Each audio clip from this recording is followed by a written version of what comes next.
Okay, so exam tonight on electrochemistry. Um, yeah, made this in an announcement, but I'll say it again. We're only going through, if you're following along on the GChem website, we're going through chapters 12.1 and 12.2 for the electrochemistry section.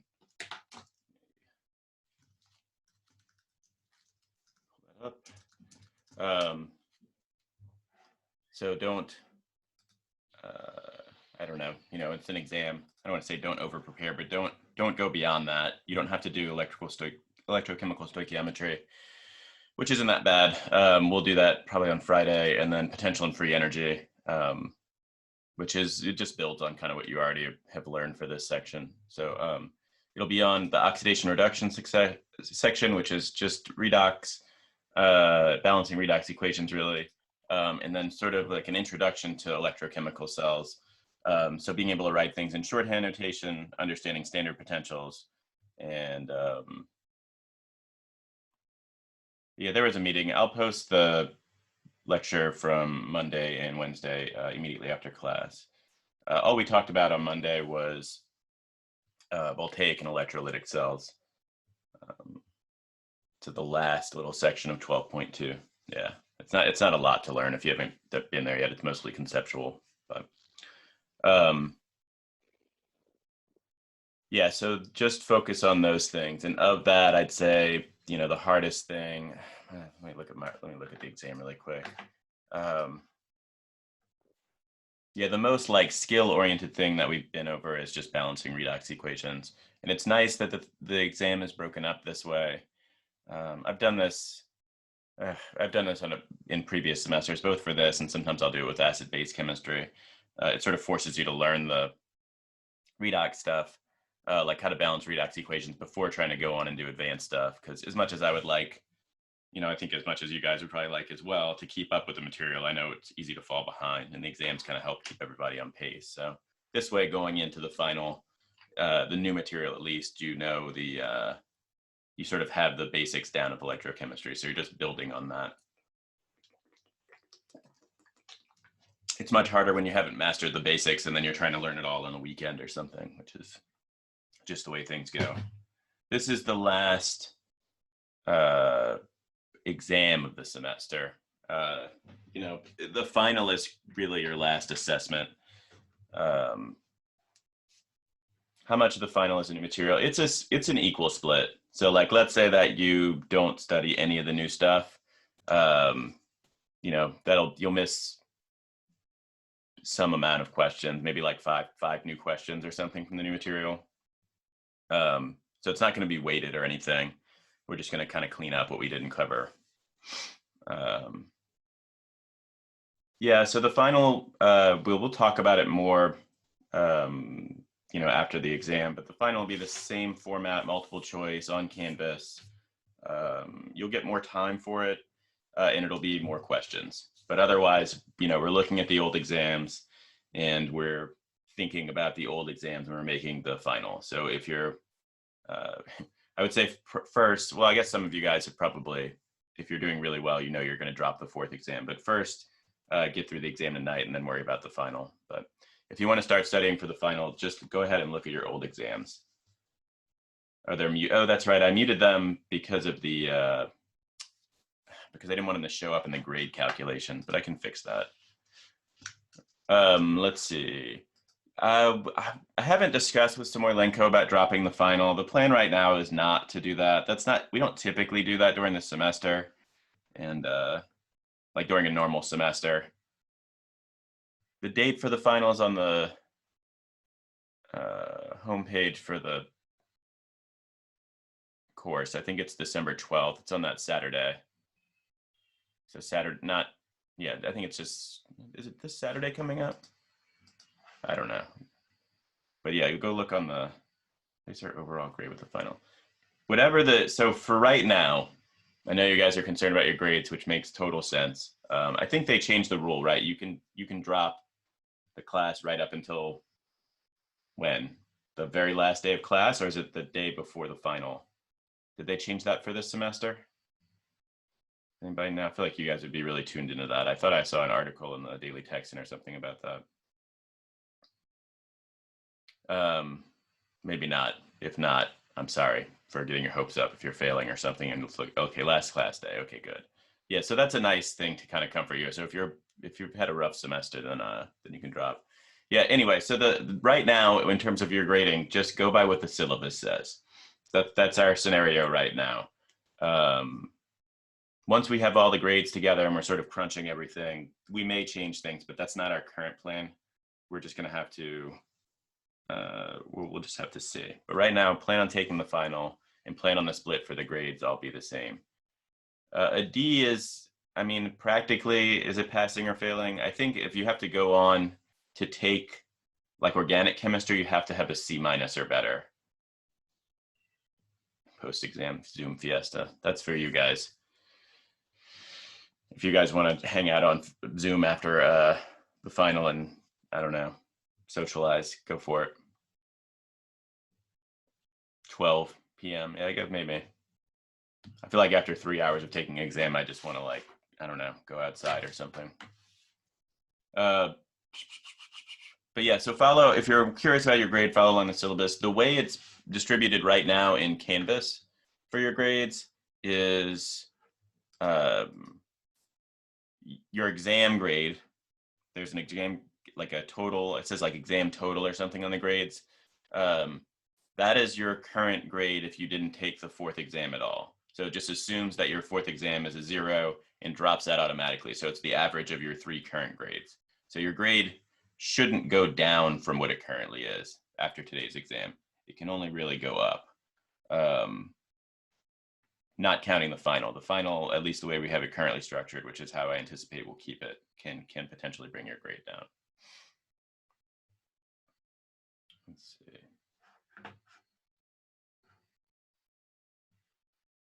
So you guys can't see the exams. I know they're muted in the grades, but I don't have them muted in assignments. Yeah, lowest LEs and homeworks are already dropped. That's already programmed in. The only thing that's not posted in there right now is the exam drop. I don't have that programmed in just because I wanted you to, it would make it look weird. Like you'd have 2 exam grades for your average instead of 3. But as soon as you take your exam tonight, I'll switch it over.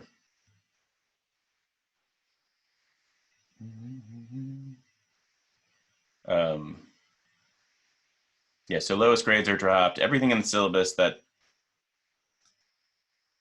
everything that it says in the syllabus holds true. That's sort of,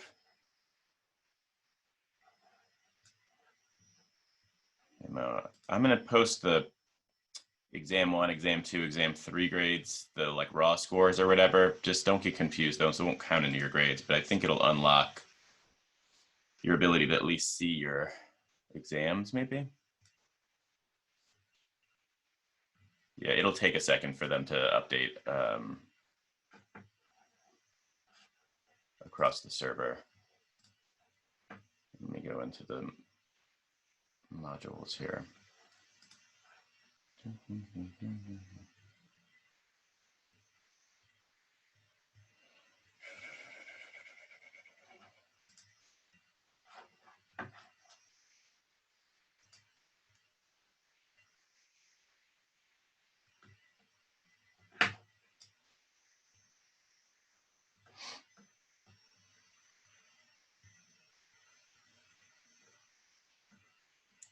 see.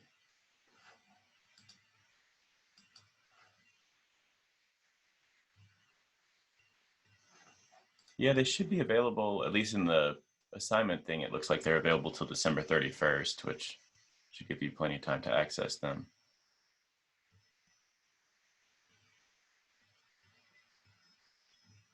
Well, anyway, I'll figure that out. If they're still muted after tonight or whatever, we'll figure something out. I'm surprised that they're not available right now. Maybe in assignments I have them muted.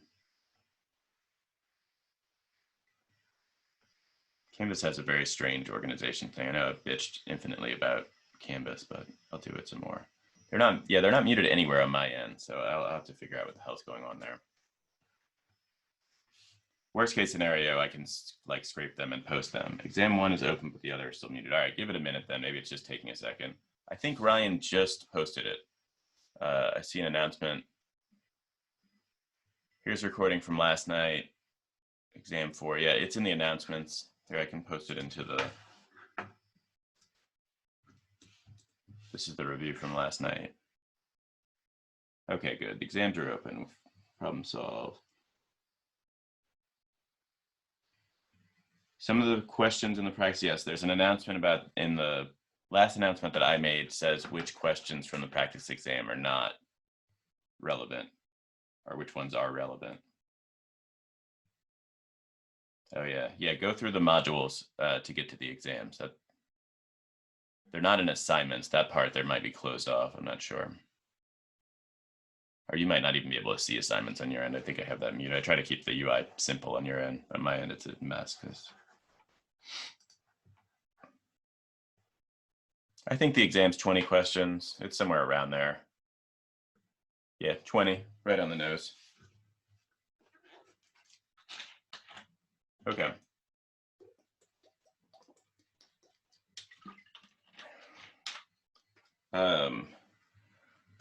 Material questions. Hopefully this exam is not super challenging for you guys. I mean, I know it's the end of the semester. And so you're probably getting pretty burnt out, but the amount of material on the exam is at least small. So hopefully that helps with doing well.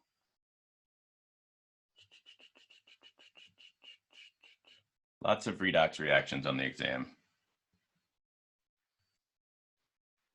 Theory meaning conceptual, like the, pick all of the following that are true or not true. There might be a handful of those on there.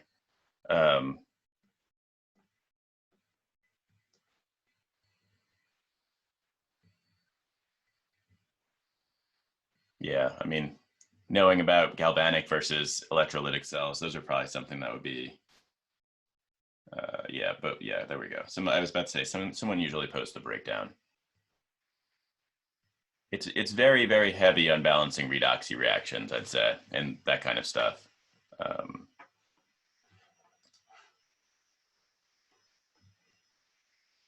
It's nicer. I mean, I don't think anybody wants 8 exams during the semester, but I think it's easier if the things are broken down more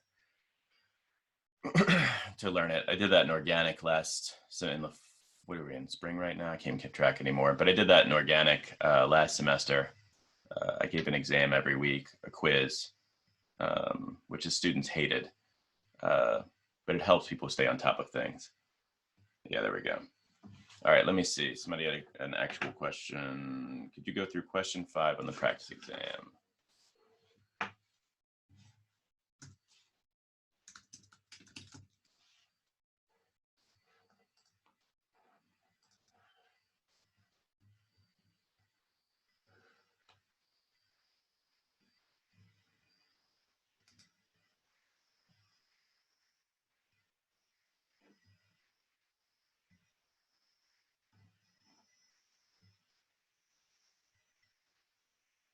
Yeah, if you're going on to take, I know a lot of you guys are medical students, or pre-medical students rather.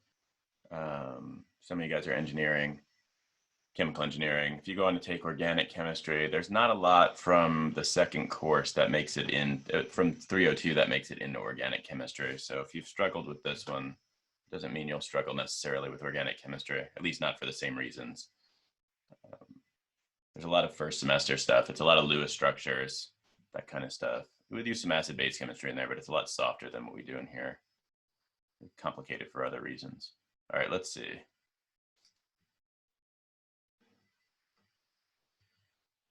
Yeah, the stuff from this semester, if you go on to take more advanced chemistry courses, would pop up in like an analytical chemistry course. So if you take quantitative analysis, you'll use a lot of this stuff in there.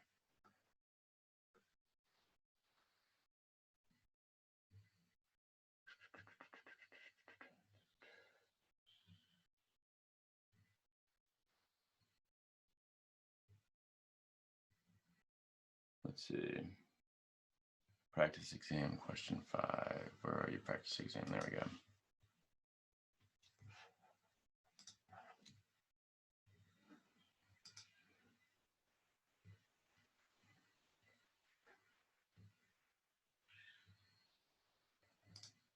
Okay, so in this question, they give you, yeah, we can review galvanic and electrolytic cells. All right, let me start with question 5, and then I'll try and work through. So here's your table of standard potentials here. And our practice problem is asking us, okay, so it's kind of a little bit open. It's saying, under standard conditions, which is all we've worked in so far, we haven't done non-standard conditions. Which of the following species can reduce iron 3 to iron 2, but not bismuth plus 3 to bismuth 0? So we have these two reactions we're looking at. So this is question 5 from the practice exam.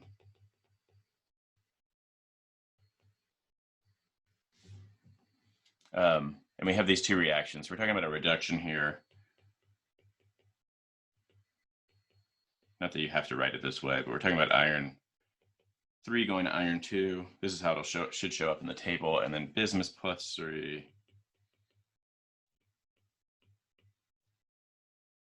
going to bismuth. I'm going to write out a little 0 up here. So it's going, the 0 state for these metals that's when they're in their sort of metallic state. You know, like iron 3, if it was being reduced to iron 0, that would be iron like steel, you know, that you're familiar with. So I usually indicate that with a little tiny 0 up top, just so I don't know, it looks weird when it doesn't have a charge on it. Anyway, we're looking at these two things. Then we have these other species, and we're trying to figure out which ones are capable of reducing either of these things. Or I guess both of these, is that how it's phrased? Oh, it can reduce iron 3 to iron 2, but not bismuth. Okay, so we're looking at things in between reactivities there. Platinum, tin, copper, and iodide. Palladium, copper, no, wait. Oh, and I minus.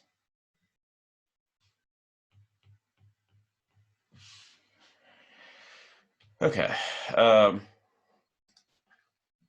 Yeah, I mean, so right off the bat, not even looking at the standard potentials, platinum, it's really not reactive, as is palladium. Both of those things are not reactive, so I'd be surprised if those are reactive. But so you go over to the table with the standard potentials in it, and you find the reactions in the table. So the reactions that we're interested in first, because this is sort of a long table. But if you go down on the table in the left-hand column, you'll see bismuth towards the bottom. And this has a reduction potential of plus 0.31 volts. And then if we look for the iron 3 reaction, let's see, yeah, that's above it. So plus 0.77 volts. And we're looking for things that will reduce, let's see, we're looking for things that will reduce this top reaction.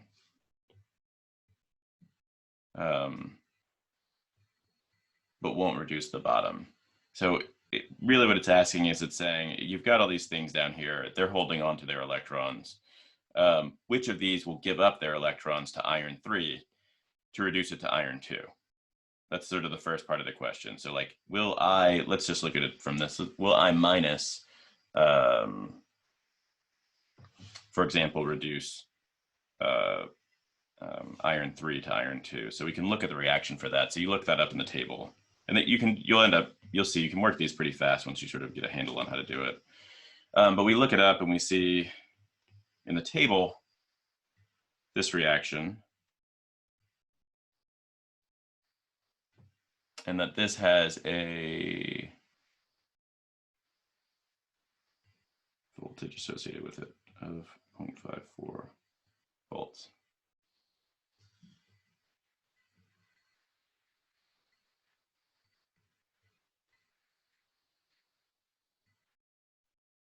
I don't know if they'll be as difficult or less difficult than the ones in the practice test.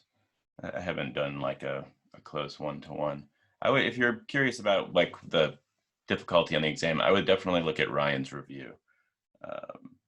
We usually try to hit on the exact types of questions that we'll ask on the exam during the review session. So I'm not sure. I don't want to say because I'm always wrong. Whenever I think things are easy, they end up being harder than I expect. So it can be hard for me to predict. So anyway, so this thing has plus 0.54 volts, but we're actually not interested in this forward direction. We're interested in the opposite. So we're going to flip this around because this is the reduction up here at the top. We're doing an oxidation. That's what the other species will be doing because you'll be taking 2 electrons from it. So you want to write the electrons in the product side. And so that changes this voltage to negative 0.54 volts.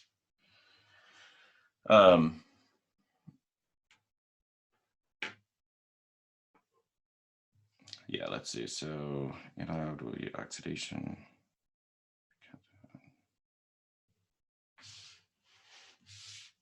Yeah, so if we're asking whether or not this will reduce it, then we see that it's below it.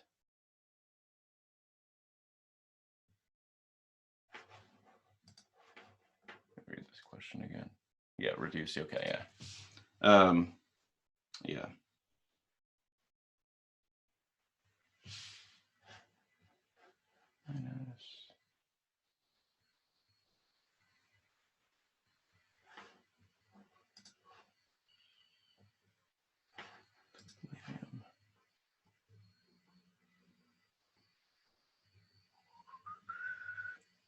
Yeah, okay.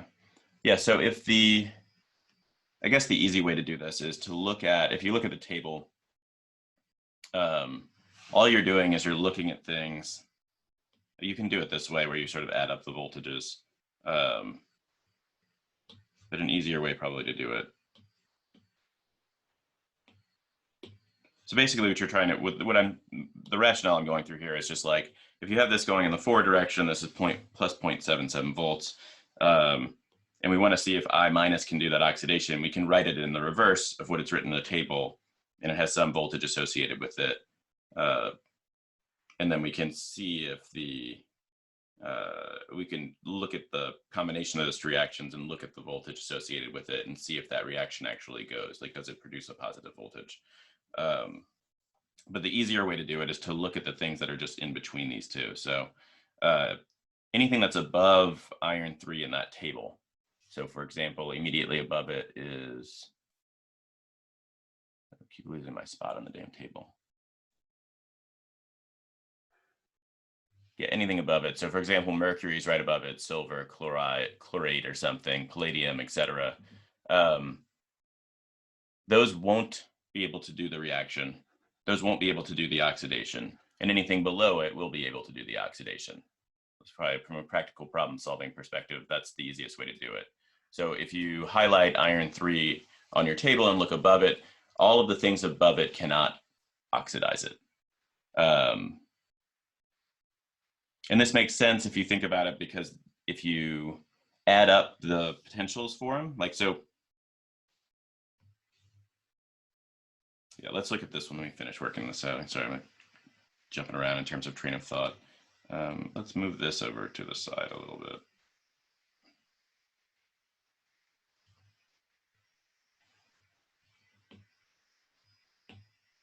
So if we look at the potential for this E cell or whatever, we end up with 0.77 volts minus 0.54 volts, which equals 7 minus 5, 7 minus 4 is 3, 7 minus 5 is 2, plus 0.23 volts.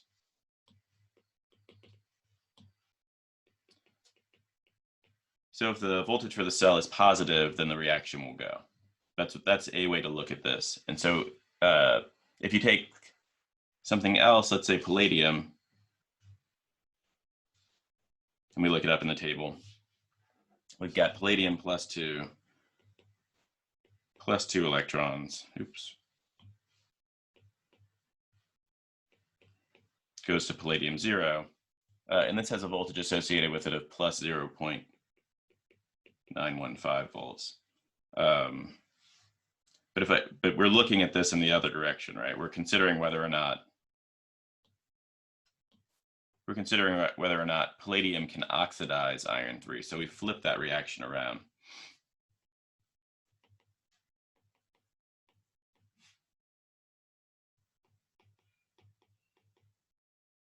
And now we see for E cell for this,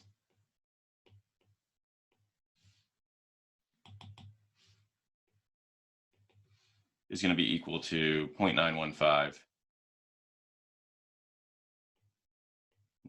Let's say 0.7. Let me keep the same format. It'll be plus 0.77 volts minus 0.915 volts.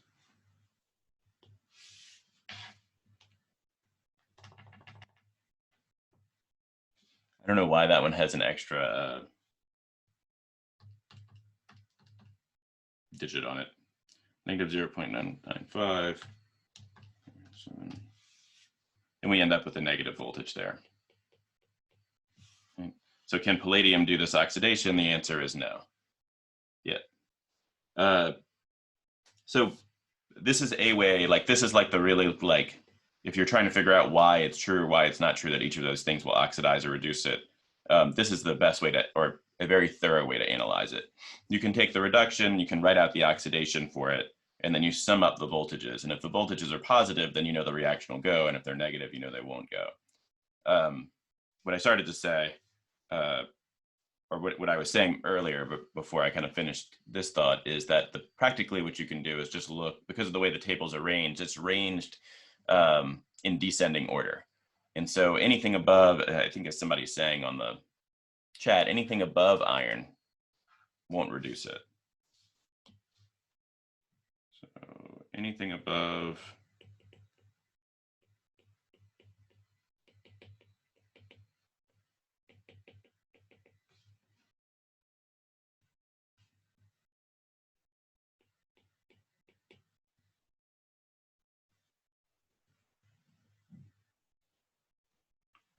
I guess I'm trying to think of a way to phrase it like that's easiest to understand. I would say like anything above iron 3 going to iron 2 isn't a strong enough reducing agent.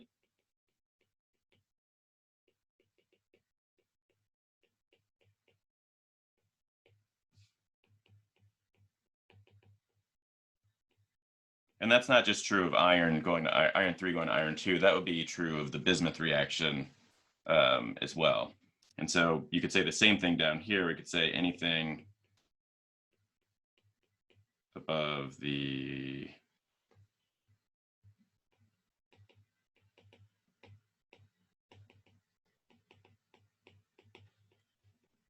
isn't a strong enough reducing agent. And so when I'm referring to it not being strong enough, I mean strong enough to actually allow that reaction to happen. And so all you're really looking for in that table are the things that are right between the bismuth and the iron reaction. So this nickel hydroxide, manganese oxide, iodide, what is that? Nickel oxide hydroxide, or nickel, I guess it's nickel hydroxide in the opposite direction, etc. All of those reactions are fine to do what they're saying here, which is something that's strong enough to reduce this, but not strong enough to reduce that. And so you just need to come up here and check that the things that come in between with the things that are listed here. And so the ones that fall in between there are this wood, let's see, I minus, copper. Are those the only two? Platinum, tin, yeah. Oh, maybe tin plus 2. No, tin is below. Never mind. That'll reduce both of them. Platinum, copper, iron, yeah. So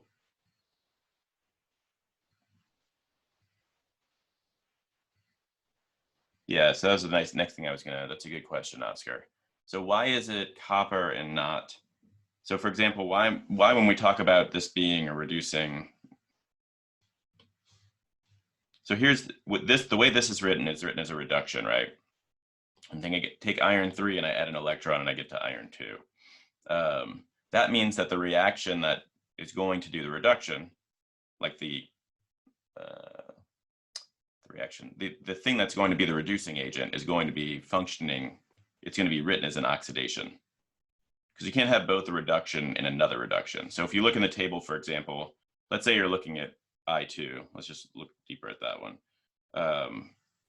If you look at this reaction here, the way it's written, the electrons are on the left-hand side. So if you want to like even step back further from the analysis and not even use the terms oxidation and reduction, you could say that like you can't have a reaction, you can't combine two half reactions where the electrons are on the same side. So there's no way that iron 3 plus 1 electron going to iron 2, that's not going to happen by me mixing an I2 because the electrons are both on the same side. That's another way of saying that you can't have an oxidation, like two oxidations happen simultaneously. Because the implication is that the electrons either have to come from somewhere or go somewhere. So in this case, to do this reaction, the iron 3 going to iron 2, iron 3 needs to grab one electron. If the iodine is taking two electrons, you know, where are those coming from? Iron 3 is not giving them up. Iodine's not giving them up, so it doesn't make any sense.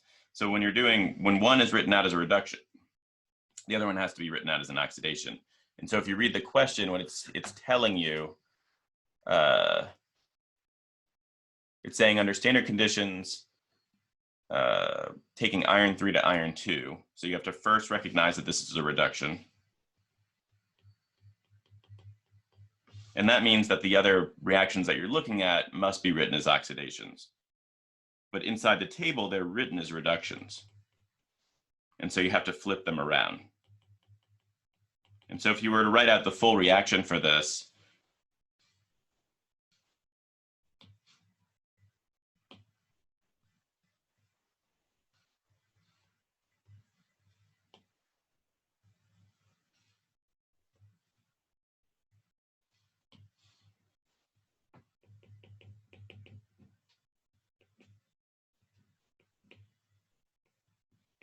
if you were trying to sum these two up,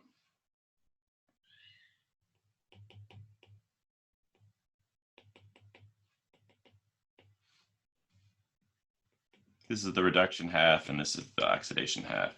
And you can see that the electrons are on opposite sides of this reaction. So that's why it's not this. So what's doing the actual oxidation, if we were to sum this up,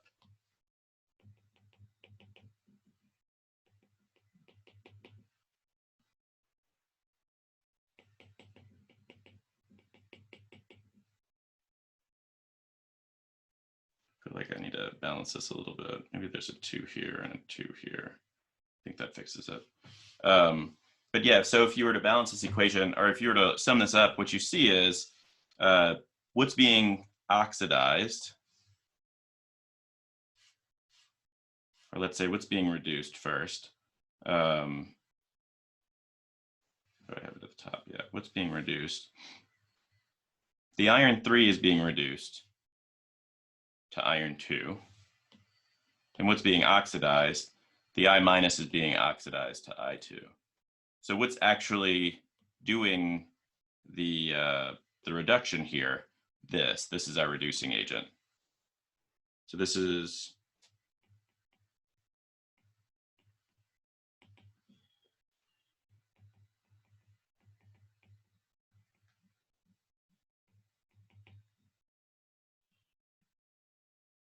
that's our reducing agent and that's our oxidizing agent. Not sure if I'm doing a good job of kind of simplifying that clarity-wise. Let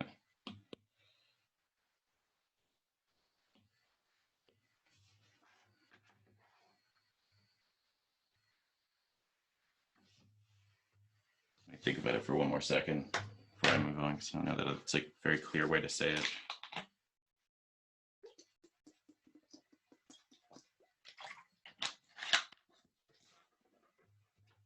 I guess basically, like, why is it not I2? It's because I2 isn't actually what's doing the reduction. When you're talking about, I'm sorry, it's not what's actually doing the, yeah, it's not what's doing the reduction. It's not the species being oxidized.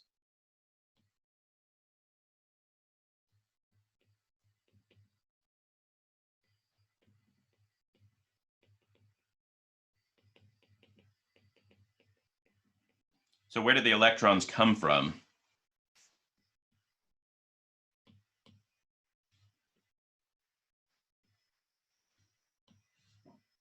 So what you're thinking about when you're thinking about these reactions is you're saying, okay, I've got I minus, or I've got iron 3 and it's being reduced. So it's getting an electron.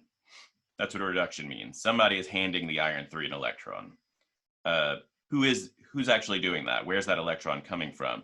The electron's coming from I minus over here. This I minus gives up its electrons. That's why they're written on the product side over here.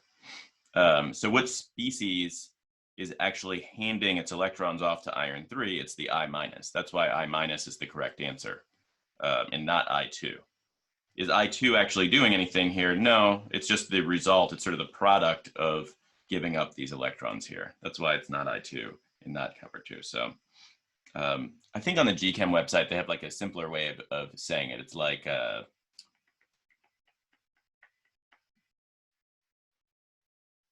yeah, I think on the GChem website, they say, if you look at the standard potentials, I'm trying to remember exactly how they word it. It's like, it's much clearer than the way I'm saying it. It's, yeah, the species being reduced is on the left side in the standard reduction potential. And the species that's doing the oxidation is listed on the right side, is one way to think about it. So if you know something's being reduced, you're looking on the left-hand side of the table. If you know something is being oxidized, you're looking on the right-hand side of the table.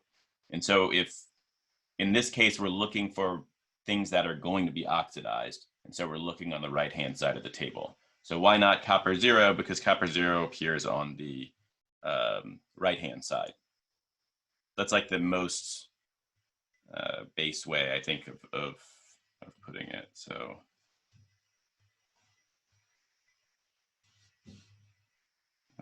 I don't know where to write that, but like, I'll just write it out right here. So in the standard reduction potential table,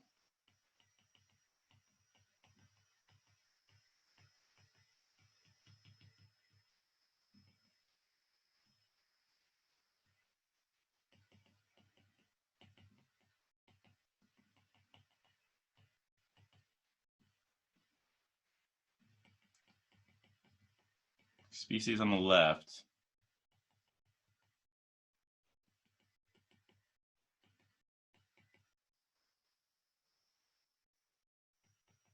are being reduced.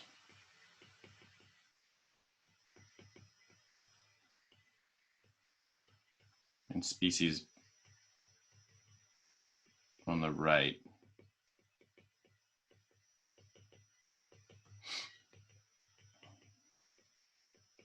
are being oxidized.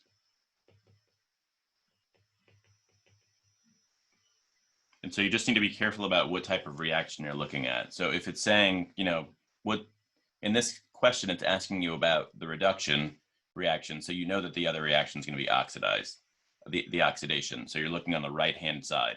If it was asking about a species that was being oxidized, then you'd look on the left-hand side. That's a, you know, not the deepest way to understand it, but it's a way to kind of look at it.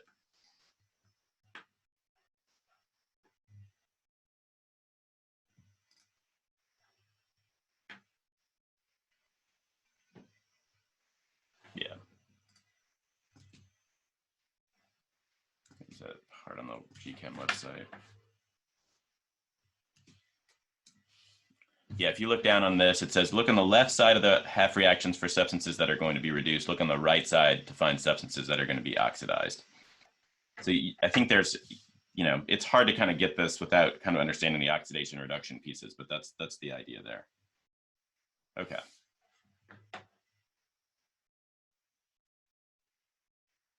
Oh yeah, so for the last two choices, there's no greater oxidation state in the table. Last two choices, there's no greater oxidation state in the table. Yeah, yeah, I plus, I mean, I wouldn't say don't exist. I'm sure there's a way to make copper plus 3 and there's a way to make I plus, but they're not very stable. So they don't exist under like normal conditions. I plus maybe you can find, yeah, I plus you might be able to generate not too difficult with a lot of difficulty, but copper plus 3, yeah, I don't know. Well, I guess copper, you won't see those. They're not stable enough, I guess. Like you couldn't buy like a copper plus 3 salt. You wouldn't buy like an I plus salt. So it's not that they don't exist. They're just not stable. Oh, Thanks, Alyssa, for posting that. Yeah, if you look at the thing that Alyssa just posted, I accidentally sent it to her privately. Uh, on that is where they talk about looking for species that are oxidized and reduced. Let me get to some other questions here if I spend a lot more time than I meant to on that.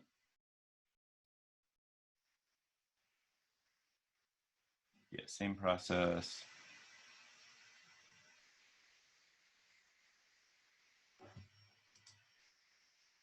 Right, galvanic versus electrolytic. There's not, so if you look at the,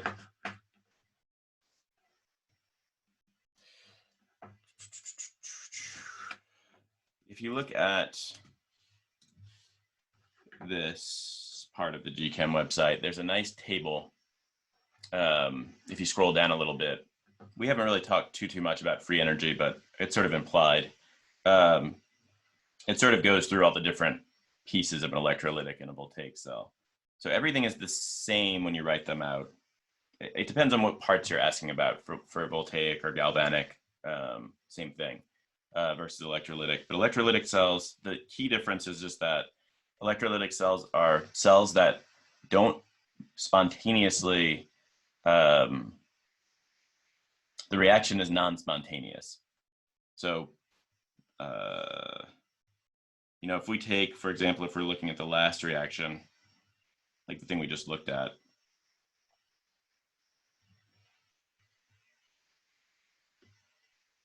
let's see, so iron would be getting reduced. So that would be at the cathode.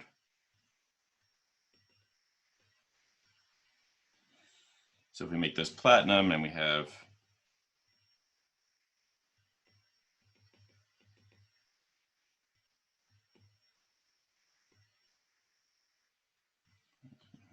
bad by anybody's standards.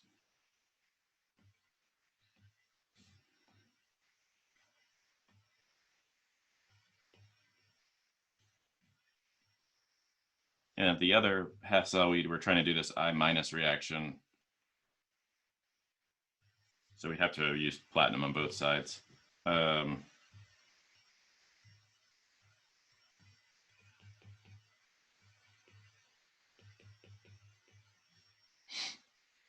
we have whatever, some sort of salt bridge to connect these things. This is going to be spontaneous. It's going to have a positive voltage associated with it. And I think I actually calculated that out somewhere. Yeah.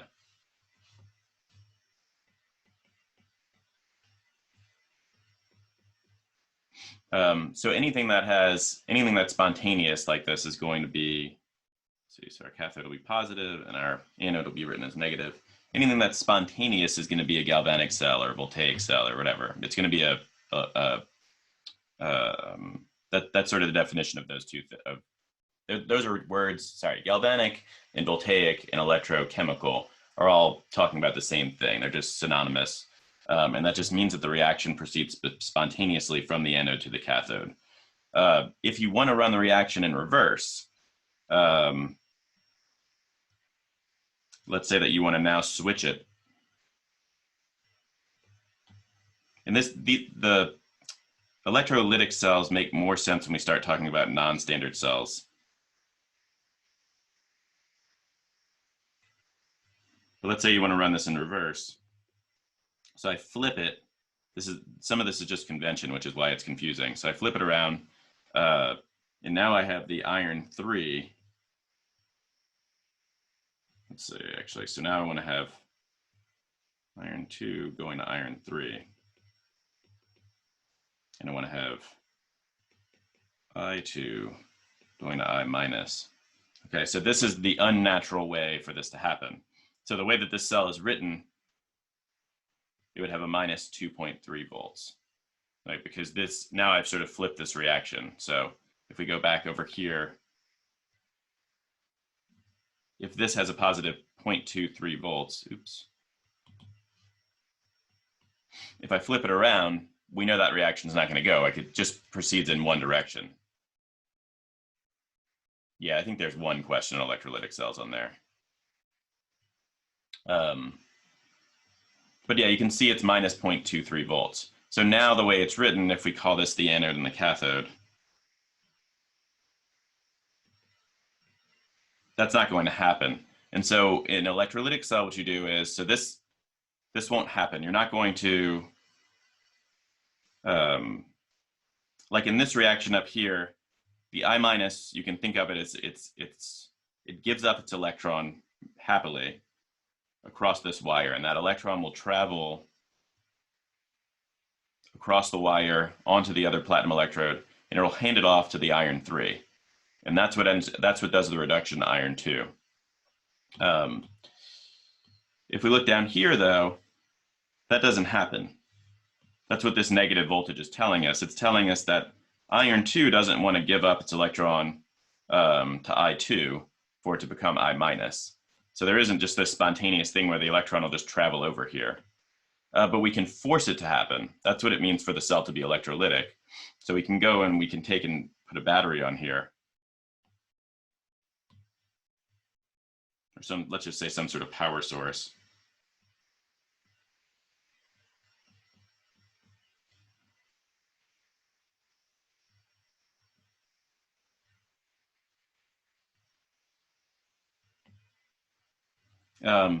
And we can apply an external voltage that's greater than 0.23 volts. So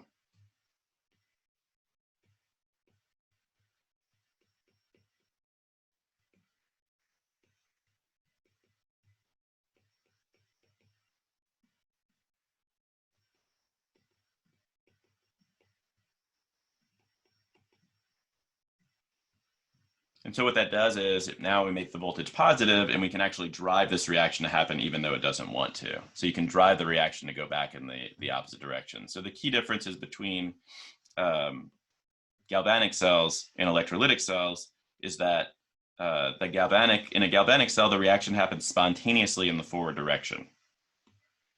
Whereas in an electrolytic cell, the reaction does not happen spontaneously in the forward direction. So you can take any reaction that you write out for a galvanic cell and flip it, and now you've got something that's potentially electrolytic because it's dead.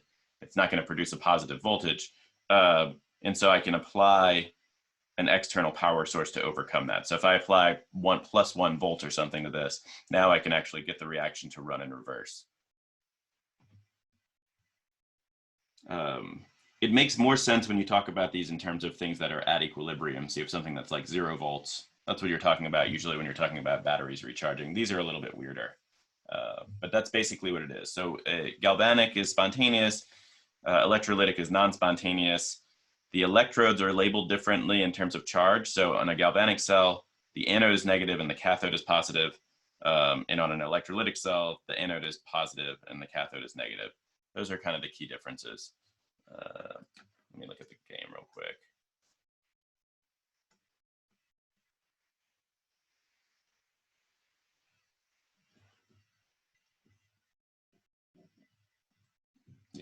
Yeah, I think if you know all the stuff I just said, you'll be fine. So this are the key differences.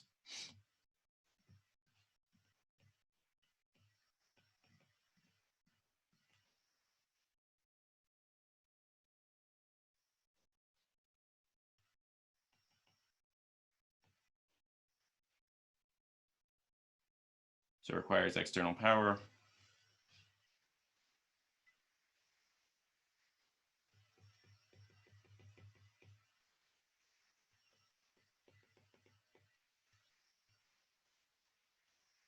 And we see that the charges that we write on the terminals are switched.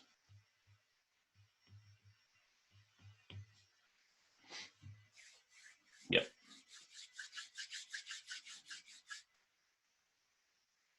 Yeah, so I would just earmark that page. For both, electrons flow from, that is true. Yeah, so, and that, again, this is just a convention, what we're calling the anode and the cathode. But yeah, in both cases, the electrons flow from the anode to the cathode. And so in this case, it's not happening spontaneously. It's like I'm forcing it to happen. Whereas in the top case, that just happens naturally. And I know it's confusing because there's so much shit going on here, but it makes sense that things will only happen in one direction. And so that's why I use this reaction here. Like, if the electrons are going to migrate over here because that lowers their potential energy, which is why anything happens, it doesn't make sense that they can also just go in the opposite direction. They're only going to spontaneously move in one direction. Just like if you throw a ball, or you have something like you drop a ball into the ground, the ball just sits on the ground. It doesn't just magically pick itself up and go back on top of the desk or wherever it fell from. Things happen in one direction. That's sort of the idea here. So if you want the thing to go in reverse, there has to be some external work done on it. And that's what this power source is. Just like if the ball, like if a ball will spontaneously fall onto the ground, if you want to get the ball back onto your desk or whatever, you have to do some work on it. So you pick it up off the ground and put it back. There has to be some external thing happening there. It won't just happen spontaneously. But in both cases, we label it anode and cathode and say that electrons flow from the anode to the cathode, but we're switching the signs on the electrodes of the terminals.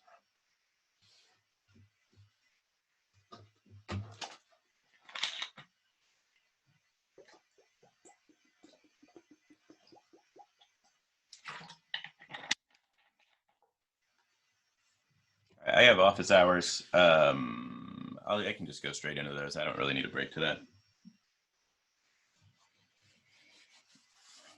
If y'all have more questions. I know there were a couple of questions I didn't get to.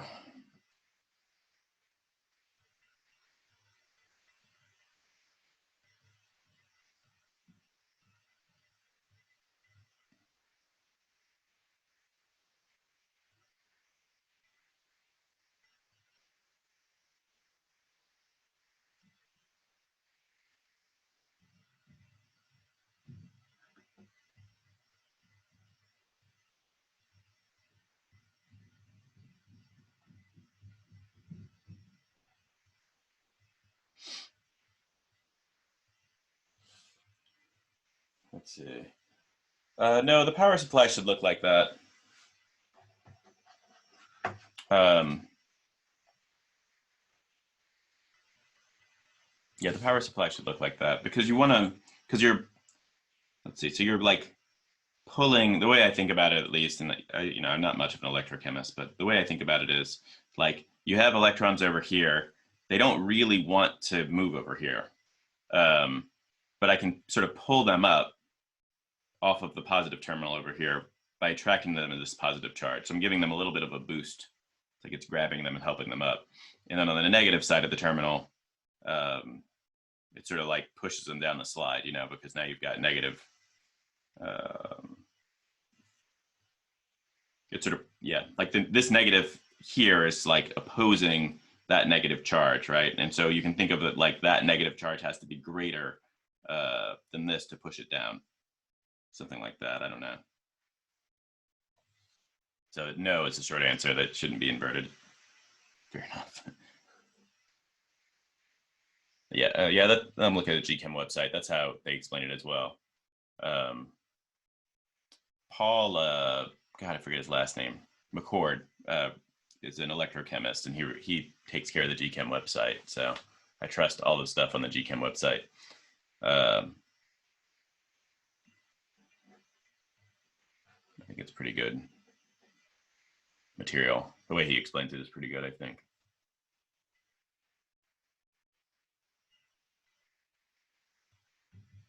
Yeah, he explains the sign conventions and stuff on there as well. It's just like acid-base chemistry. There's a lot of conventions and a lot of confusing language.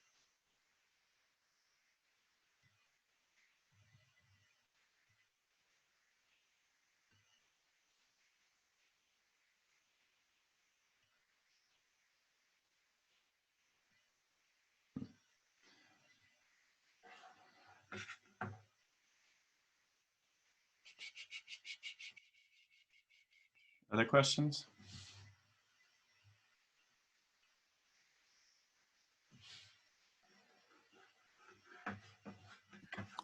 Do you mind going over a couple of homework 9 problems? Of course not. Let's see. Let me get to them. That I was redoing over the weekend. Mm-hmm.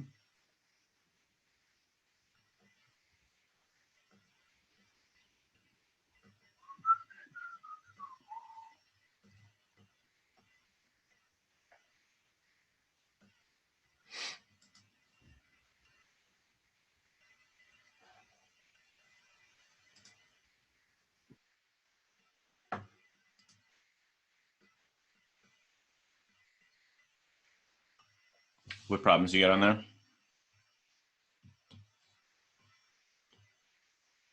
Anything specific or?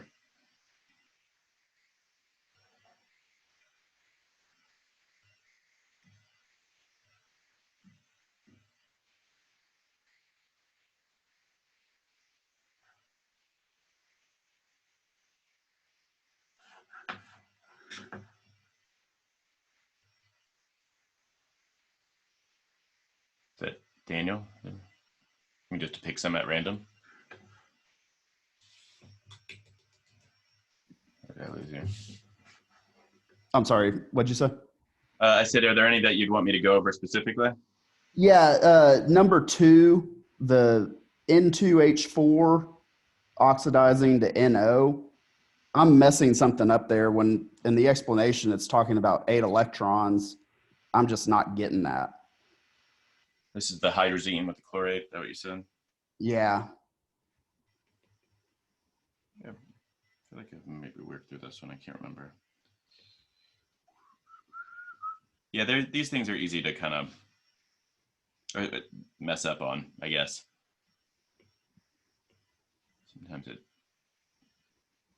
Sometimes it's just a, I don't know. It reminds me of like doing like algebra 2 homework or something where it just like screws something up minor midway through and then you can't figure it out, even though it's just something stupid like missing a positive or negative sign. All right, what is this? What specifically, just the 8 electron transfer part, or you just want to see? Yeah, I can get the ClO3, I can get the 6 electrons there, but the 8 electrons, I'm just somehow, when I look at, N2H4, I assign a -1 to the H, which gets a -4 total, which would make the N, in my opinion, a +2. Yeah, let's just, let's just start there. So this is -2 and this is +2. And then we're saying over here, this is a +4. So this is a -2. Is that what you're saying? Okay. That's where I'm messing up. I'm assigning a negative number to the H. Okay. Yeah. The only time you assign a negative to the H is if it's attached to a metal, which is like sodium hydride or something. Yeah. Don't feel bad. That's like my instinct too, just because it's written on the right-hand side, and that's usually how that's how we usually write things, right? Like sodium chloride, we write out as Na+, Cl-. So my instinct is always to assign a negative to it as well, but yeah. Okay, cool. Well, that was an easy fix. And then there was another one. Sorry, I'm looking through my notes. I had another question. Where was it? Yeah, we can do that one. Sorry, go ahead. No, and then someone had a question, which I also kind of had a question. It was I think it was number 2 on the practice exam, the CL. Let me, Anali asked about number 8 on the homework. Let me knock that out since we're in the homework right now. Yeah, that's fine. I'll shut up. Just remind me. No, you're good. Homework 9, number 8. Using the same area, how many electrons are transferred as it's balanced? So this reaction is already balanced.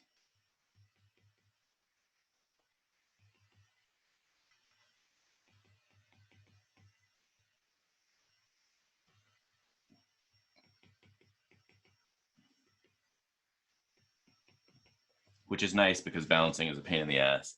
When they're talking about the electron transfer, since we normally break it up in half reactions, I'll do that.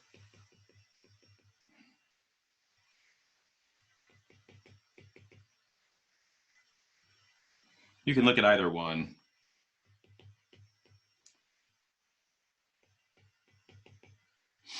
And really just look at the charge change. So like, let's look at the top one because it's easier because there's less stuff going on. We have +2 going to +3. So that means that we were losing an electron. But that's happening for 2 species. We know that's 2 because it's already balanced. So I need to take that 2. So each iron is losing 1 electron. So there's 2 electrons that are being transferred there. So that's the answer. It's a 2-electron process. And you'll see that down here. It should be true as well. So OH minus, so that's plus. So wait a second. Yeah, so that means that this is a -2 and this is a -1 over here. And so oxygen is going from a -1 to a -2. That means it's picking up 1 electron, but there's 2 oxygens that's happening to. And so it's a 2-electron transfer process. So when you're balancing out your equation, which you don't have to do in this one, but when you're balancing out your equation, whatever that number of electrons that you end up with in the end of it, that's right before you cancel them out. That's the number of electrons that are being transferred. You're welcome. Let me pull up the practice exam.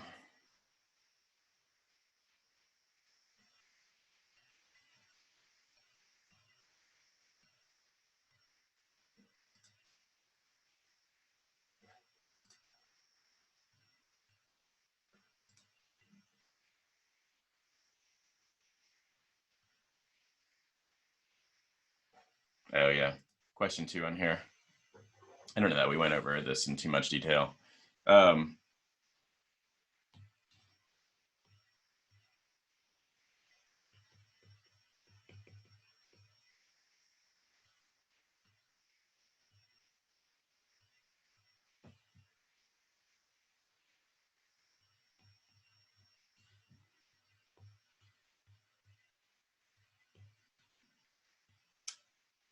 Let's see.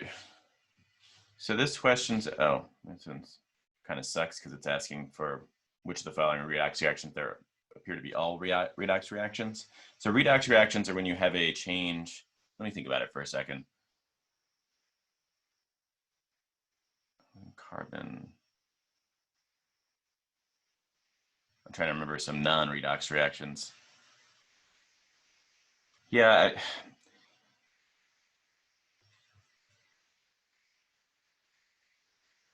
Carbon.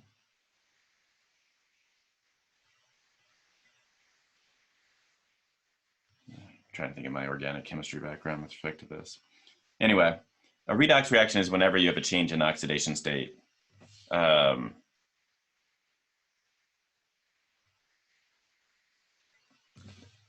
so like, if you want to check something, I'm just going to go through one of these that doesn't look like one. So for example, like we don't typically talk about combustion reactions as oxidations, but they're very clearly oxidation reactions once you look at it. I mean, it's a redox reaction, so there's a reduction as well, but it's an oxidation in like the truest sense because, you know, you're literally taking oxygen here and oxidizing the carbon species over here. So you can see like here I've got carbon, it's got a bunch of hydrogens attached to it. Over here it's been oxidized to carbon dioxide. And the hydrogen is also being oxidized. Is that true? I guess I wouldn't say the hydrogen being oxidized, but you can see there's oxygen that's gained over here as well. But yeah, so in this reaction, you're oxidizing carbon. And if we go in and we check the oxidation states, this has an oxidation state of 0. Over here, it's going to have an oxidation state of -2. The carbon will have, what is it going to be? So this is 0, that's +8, -3 is 5. So that means that carbon's going to be -5. Well, no, because you have 3 of them. Hold on a second. So -3.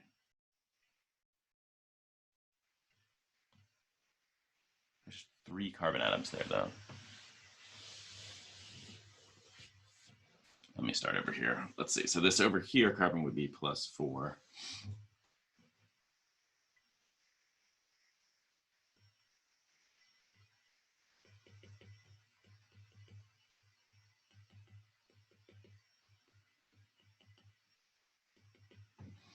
Let's see. In this one, each of those carbon atoms would be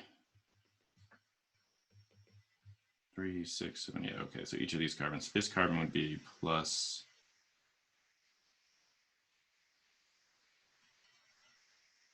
Sorry, this is probably an easier way to do this. So I feel like the carbon must have like a partial charge on it or something. +3, so this is -3, -2, -3, -6. Yeah, I don't know how to write that out the way they have it written.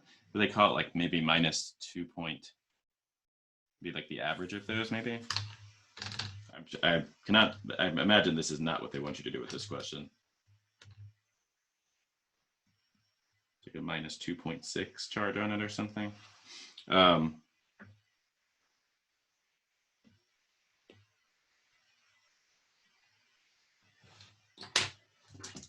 I doing something wrong there, or are they doing something wrong?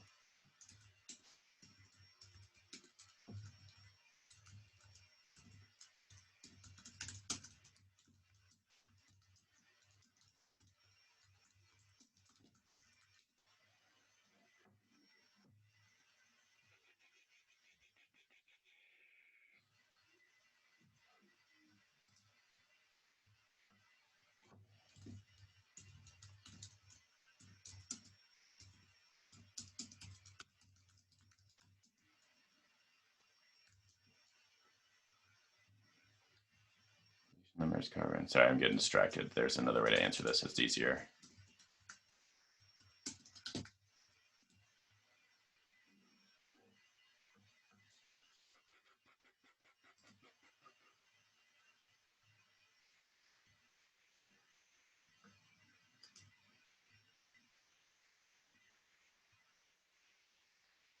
I don't know.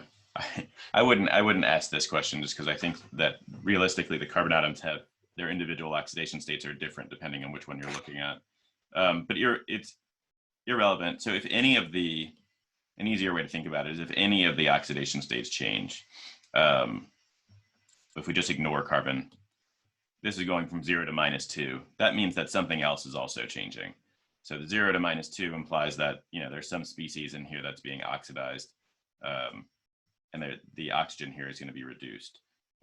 So you're looking for changes in the oxidation states. Let me do another one that's less confusing. And I'll try and write a reaction where you don't actually have a change. Well, in the ClO minus in that problem, it is both oxidized and reduced, correct? Okay. Like a single thing can be both. That's true. I'm just confirming that. That's a true statement. Let's take a look. Yeah. I think so. Well, let's take a look though.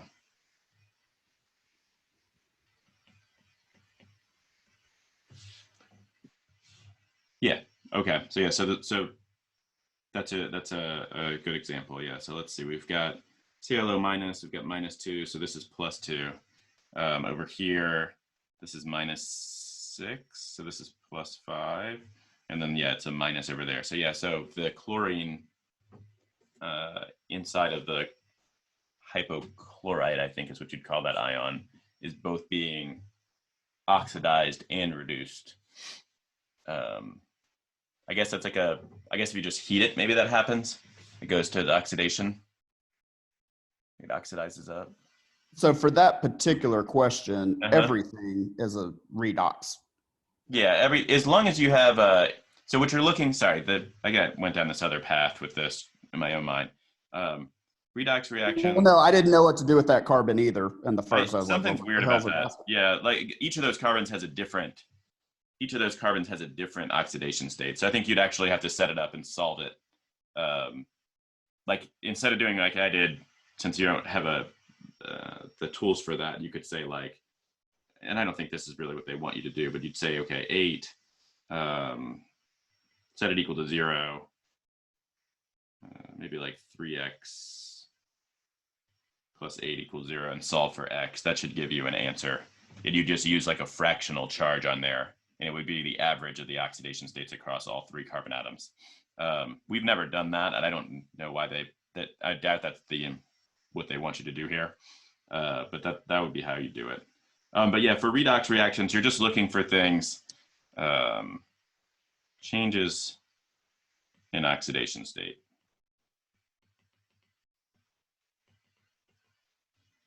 Of any species. So if anything changes oxidation state, you can call it a redox reaction. and you don't have to think much more deeply about it. So even though like right here, if you didn't bother with the carbon or whatever, and said, okay, well, this is going from 0 to -2, it tells you essentially that something is giving up those electrons. So there's an electron transfer process. Yeah, okay. So they say you can have fractions for oxidation states. That's fine. I'm not, yeah. In this case, like it's because the charge is not equally distributed amongst all 3 carbons.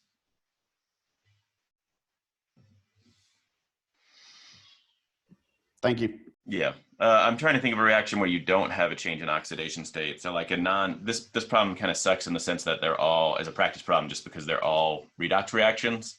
So maybe that's the point of it. I don't know, but the like if we look at like an acid-base problem, for example, like let's say you've got HCl plus sodium hydroxide, since this is something we're familiar with, and out of this you'd get water plus sodium chloride. If we go in and assign oxidation states to everything, what we see is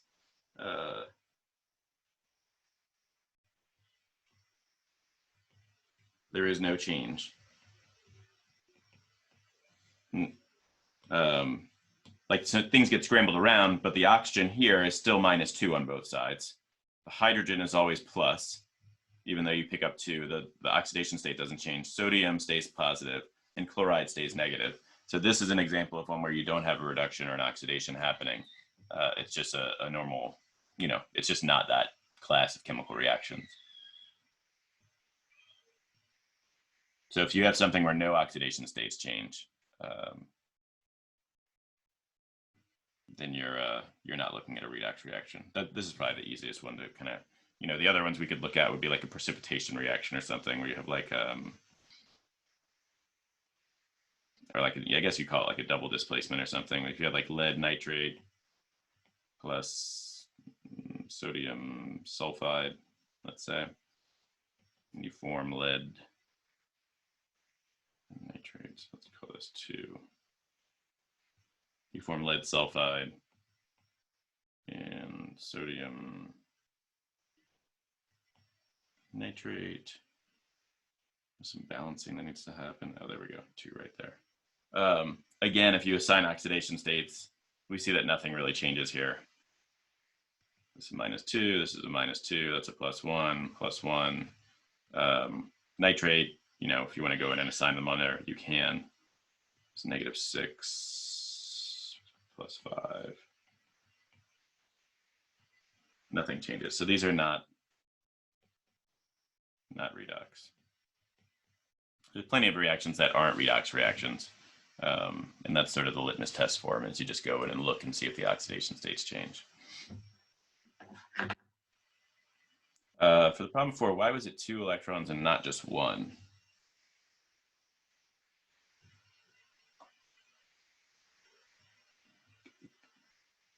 Trying to think of how to explain that.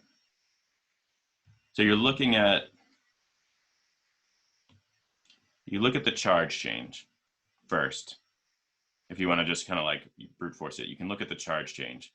I'm going from +2 to +3. That's 1 electron. So you're correct in that. But you take the coefficient and you have to multiply it times whatever that is. So it's 1 electron being transferred per iron, but I have 2 iron. So it's 2 electrons overall. That's why. Same thing down here. I have 1 electron per oxygen being transferred, but there's 2 oxygens. So it's 2 electrons overall. That's how we're talking about in terms of the number of electrons.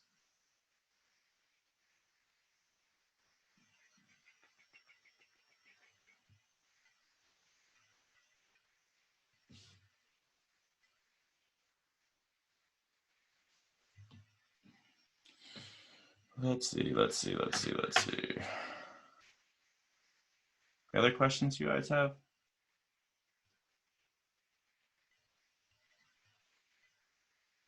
How is oxygen -1? Go back in time. Oxygen is -1 whenever it's in a peroxide. And usually that's just hydrogen peroxide. So if you go way back to wherever, or in the GChem website or something, you'll see the rules. It's that oxygen is -2 with the exception of when it's in H2O2. So like H2O, it's -2. But H2O2, now it's -1. And there are other types of peroxides you can have, but I don't think we stumble into any of those in here. So it's just this singular thing.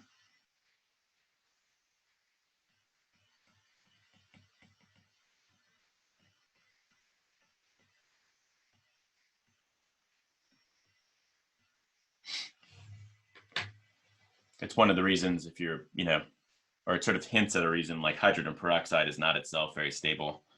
I don't think people use it that much anymore for cuts. But if you ever see those videos where they do like the elephant toothpaste stuff, where they decompose hydrogen peroxide into oxygen gas or whatever, it's not particularly happy in the -1 state. It wants to get to -2. So it's kind of what you're doing is accelerating that process. Peroxides just kind of break down naturally in the oxygen. But yeah, it's just, this is just, for us, it's just a rule.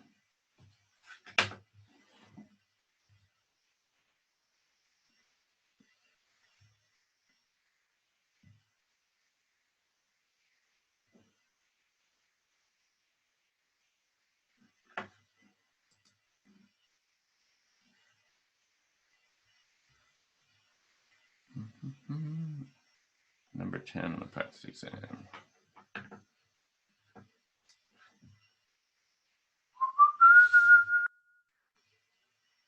Oh, this is like a fill in the blank. Let's see. So we're balancing a reaction. Is it multiple choice? We have to actually type in. Oh, good. No, it says.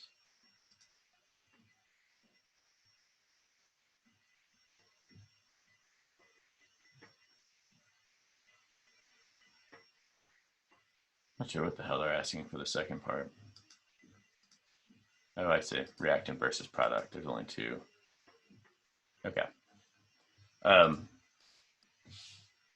Yeah, so in this one, we're just balancing. I'll do 10. Yeah, then I'll do 11. All right, so yeah, so we start out balancing this thing, which is always a little bit of a pain. That's why I'm sighing. Not that I don't enjoy it, it just takes a little bit of time.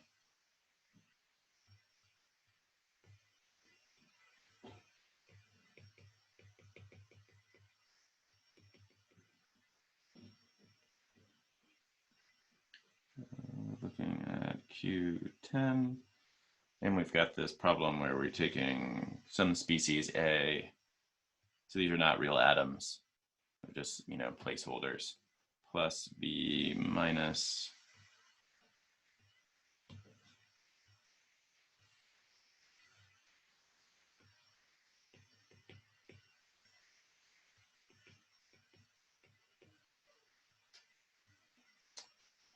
okay, and they're asking for the coefficient in water and asking if it's a reactant or a product, basically. So really, they're just asking you to balance this thing. So even though we don't know what any of these species are, A or B, it doesn't really matter. We just need to go through and assign oxidation states. So AO4 is a -2.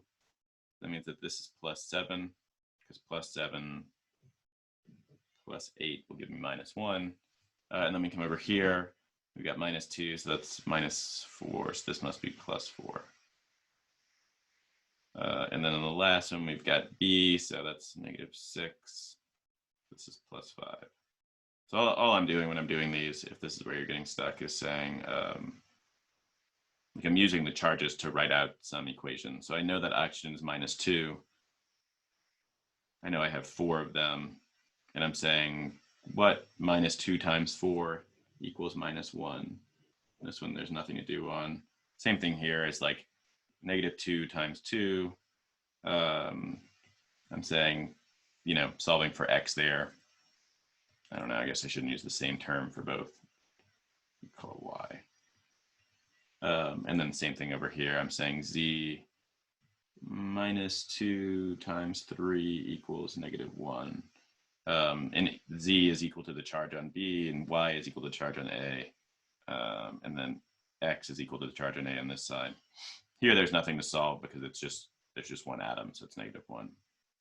But once I've assigned those different things, now I can break it up into their half reactions. So what's being reduced here is the AO4.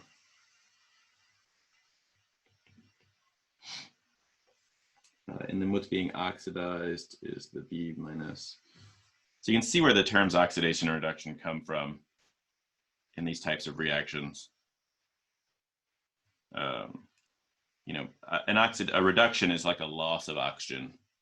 You know, historically, if you go and look at these things, it's probably where they started out before they signed oxidation states. We lose oxygen, and an oxidation is a gain of oxygen, is one way to look at it. It's not the most general way of kind of looking at it, but okay. So yeah, then we want to look at what's happening here. So this is +7, and this is +4. And then this is +5. Yeah, so our first step is just to balance out any atoms that are not oxygen or hydrogen. There's none of that there.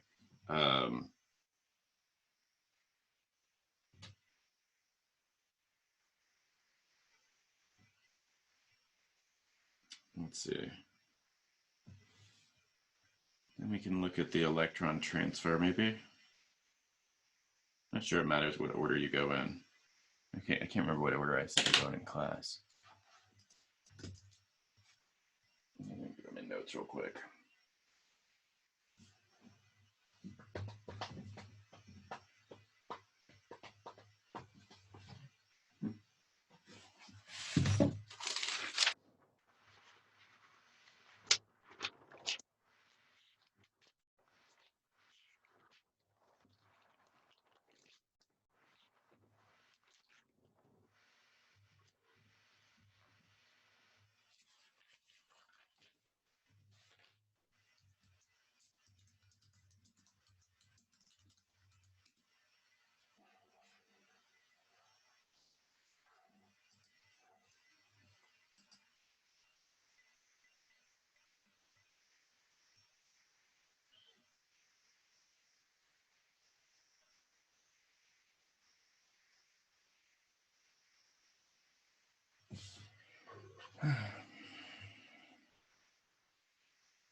All right, yeah.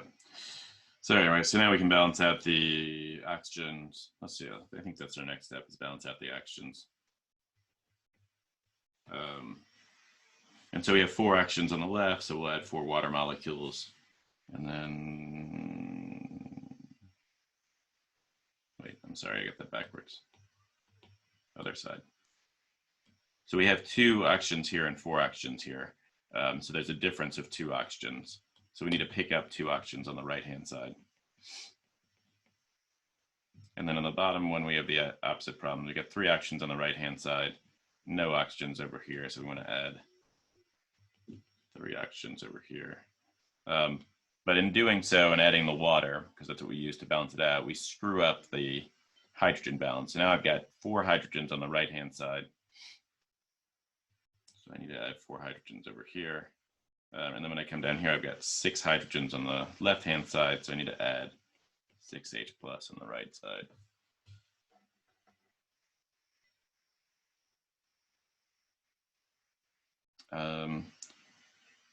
Let's see. So now I think we just balance out charges. I mean, let's see. So we've got 4 positives.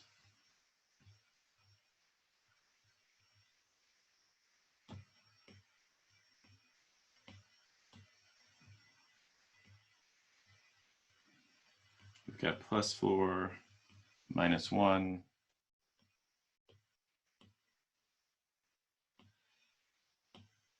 And then over here, we've got 0. And so this is equal to +3, which means that we have this sort of inequity of 3 electrons, which makes sense, right? Because that's just 7 going to +4 is a 3 electron transfer happening there. This thing is gaining 3 electrons as it goes from the left to the right. So, and then down here, we can do the same thing. We add up the charges. So on this side, we have +6 from the hydrogens and -1 from BO3. So this is +5. And then on the left-hand side, we just have a -1. And so we want to balance that out. So we have to add 6 electrons on the right-hand side. And again, this makes sense because we see here we're going from -1 to +5. And so you've lost 6 electrons. So you have 6 electrons over there. Of course, now we need to get these things to agree with one another. If this one is gaining, if A is gaining 3 electrons and B is losing 6 electrons, that doesn't make sense. They have to gain and lose the same number of electrons. And so that's where this multiplication of everything by some number comes in. And so if we just take the top,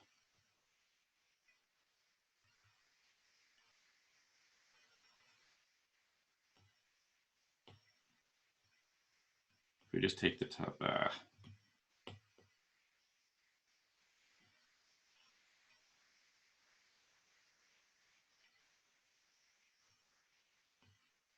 we go. If we just take the top reaction and multiply it times 2, we can fix all that.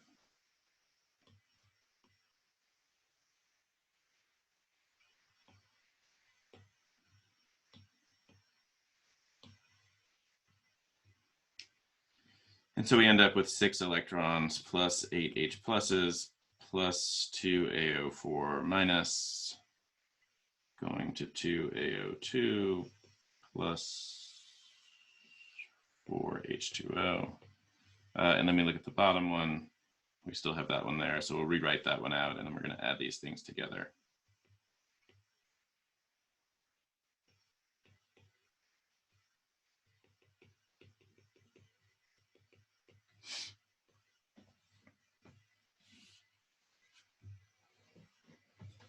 So you'll know you did things right if your electrons balance out when you do this. You shouldn't have any excess electrons in there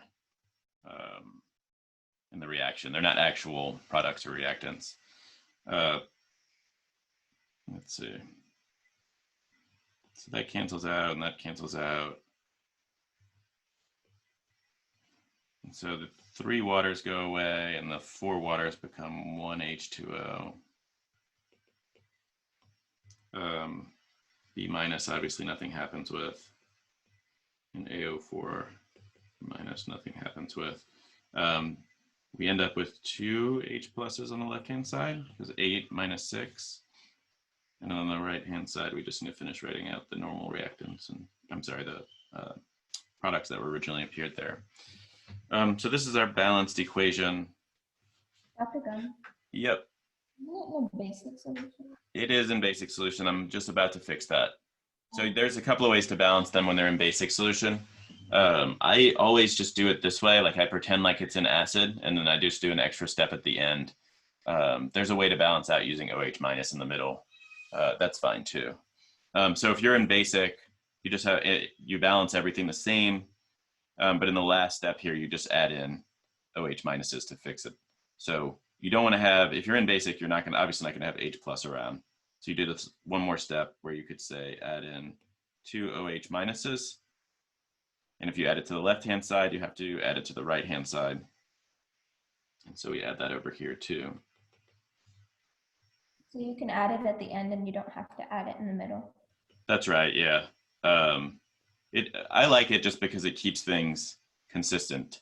So the only thing that I think it might be a little bit confusing is just that when you add H plus and OH minus, you get water out of that. So 2 H pluses plus 2 OH minus gives you 2 waters. Those react stoichiometrically. It's this reaction, I mean.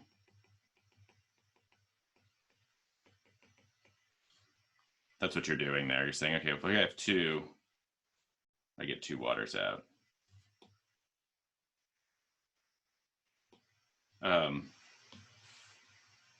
But that takes care of this problem of having H plus. And now we see that we have our OH minus on the other side. I guess if you were doing it with OH minus, I'm trying to think of, I don't balance them that way, so I'm not sure exactly which step you do that. Maybe you do that instead of balancing oxygen with, I guess you balance, let me think about it. I guess you just balance the hydrogens maybe with OH minus. So Yeah, how you do it? I would just add it like after the hydrogens, like after you added this like 6H plus or something, I would just add it. Oh, somewhere up at the top. Yeah. So you do the same kind of process, but instead of doing it in the last step, you do it in the middle. Is that what you're Yeah. saying, or no? Yeah. Oh, okay. Oh, yeah. So yeah. So however you want to do it is fine, as long as you get the right answer. I mean, this. It's not like this has any kind of physical meaning. This isn't what's actually happening. It's just a way to get to the right answer. But yeah. So now there's another step though, because now I have 2 water on the left and 1 water on the right hand side, and so you just need to make sure that you don't want to have things appearing in the products and the reactants. That's not how we write things.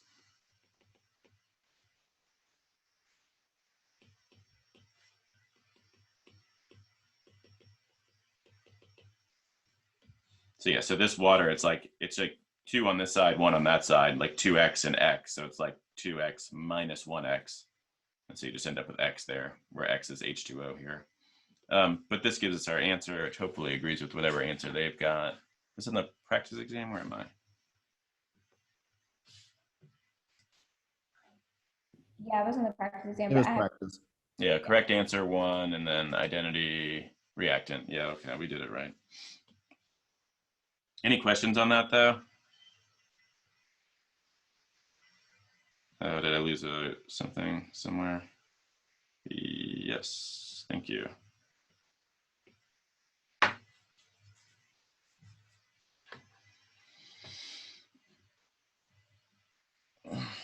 So yeah, so in basic solution, there's like a little bit of a fix that you have to do somewhere with the OH minus. I like to just do it at the end. But you can see it does change. I mean, I guess, and maybe one thing they're trying to emphasize here is that, like, in doing so, if you're in base, where water appears and how much of it is affected. Outside of that, it doesn't have too much of an effect on the overall process. thank you. Mm-hmm.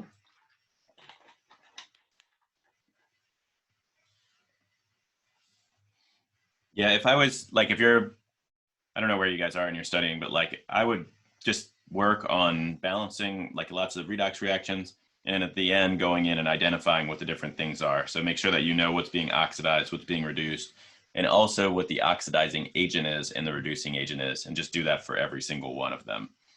Yeah, so the, for example, in this problem, B minus,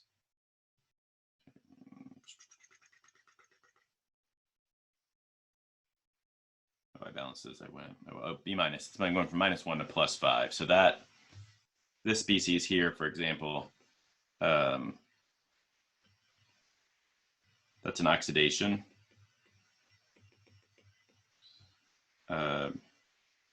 You know, you can say it's 6 electron transfer process, and then you could say that that is behaving then as the reducing agent. And that terminology at first just seems confusing because you're saying it's like almost like you're saying it's an oxidation, but it's a reducing agent. But it's the agent of reduction because that's where the electrons come from for the reduction. So the B minus is giving up 6 electrons as it goes from here to here. So B is getting rid of 6 electrons, and those 6 electrons are being picked up by A, which is being oxidized. I'm sorry, which is being reduced, excuse me.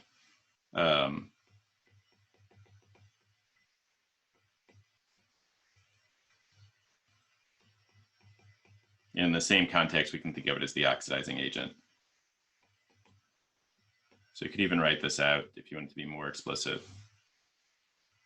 Oops.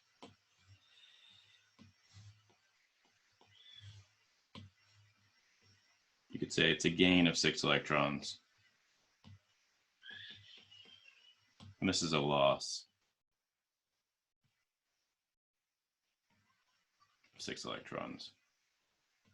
So if this is losing 6 electrons, it's like it's donating those electrons in a sense. That's why it's the reducing agent. And this is gaining those 6 electrons. That's where these terms come from. But that's, if you can identify all these things, then you know that explains most of what's going on in this chemical reaction and most of where I think you can derive questions from for an exam. I guess the other things you could talk about is like you could then go in and write it out as like a anode cathode type thing as well. You know, in this one it's a little bit weird because we don't even know what the hell the species are, but you could say, let's see, anox. B minus.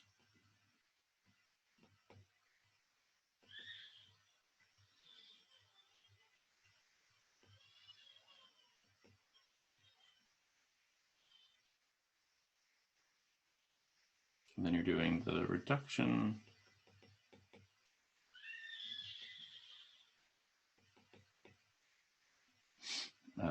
And that would probably have to take place in platinum as well. So yeah, I guess another way you could say it, if you didn't want to have to go through, is you could say like this would be the anode, and this would be the cathode. But just, you know, that way you're cramming as much crap into one practice problem as you can. I guess you need a place to check that, but hopefully you can make sense of it. It's just, for me, it's like the, because I don't do electrochemistry a lot, like only when I teach this course, it's easy to just kind of, it just takes a little while to get used to all this language. So remember that the anode is where the oxidation takes place, and that the oxidation reaction is the reducing agent, and all that kind of crap can be a little bit much. So it's just a matter of practicing. It's not so much of getting confused about what's what. I mean, you can look up that the anode is where the oxidation takes place. It's just trying to beat that into your head. I don't think there are any fractional oxidation states on the exam. I'm not 100% sure, but I wouldn't worry about it too much. Really, if you can get this part down, like if you do run into something where it's a fractional oxidation state, it's just a matter of setting up one of these equations and solving for this, and it'll give you the fraction. But I doubt, I'm trying to think of like how that would come into play. Like if you had a fractional oxidation state, and that fractional oxidation state then came into play down here, that means you'd have a fractional electron count, and then you'd have to balance that fractional electron count out using like coefficients, because we don't use fractions in front. It would become a kind of a pain in the ass, and we didn't really focus on that. So I wouldn't worry about it too much. It certainly won't be a complicated problem if it does. And I don't think we saw that really in any kind of the practice of the homeworks, aside from that singular question we accidentally stumbled into. So I guess probably not is my answer.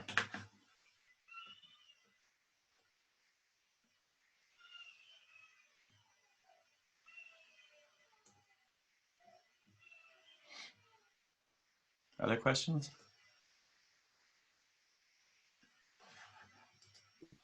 Someone had asked about number 11. Oh yeah, sorry about that. So the redox reactions take me so long to balance, especially talking through them. Wait. I almost wrote out the problem from our actual exam. All right, here we go.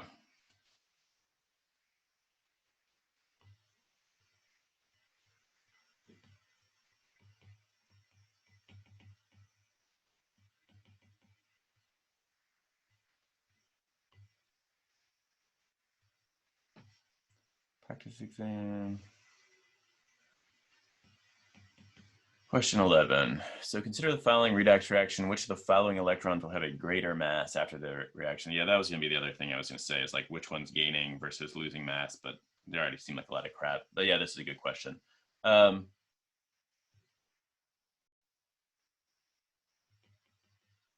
they give you this real general thing here.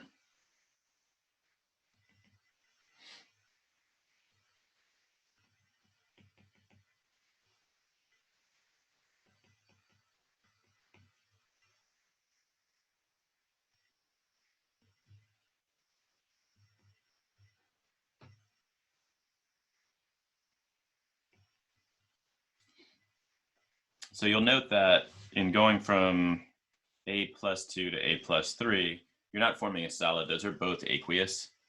So if you're not forming a solid, then there's no way then that's basically just telling you that you have to use a platinum electrode for it. So going from +2 to +3, that's the oxidation half reaction. So this is being, I'll write it out like I did in the last one. So this one's nice because I think they balanced it for us. But so this is a loss of 2 electrons. Say a 2 electron loss. And it's the oxidation reaction, or half reaction. And then if we look over here at this one, we're going from +2 to 0. And so this is a 2-electron gain. We know a gain of electron is going to be the reduction. And so, yeah, to the top one, the B is going to be our oxidizing agent, and A is going to be our reducing agent. But yeah, this one's asking about electrodes. So we want to, I would just write out the like shorthand notation for this.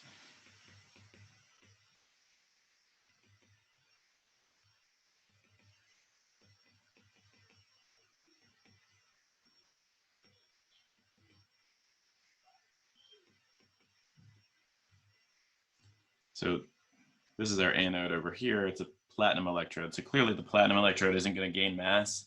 I guess if you're doing some sort of electroplating or something, you could. But your experimental setup will look something like this.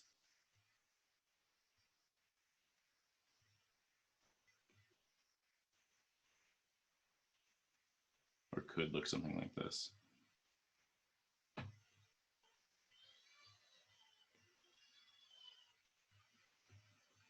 So our anode would be made of platinum.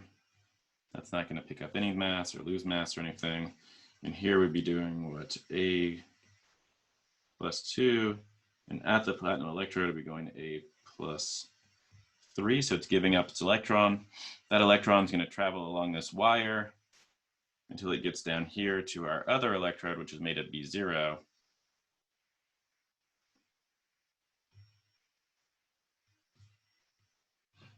Two of those. We have B +2. That is going to actually plate out onto the electrode, the cathode or whatever.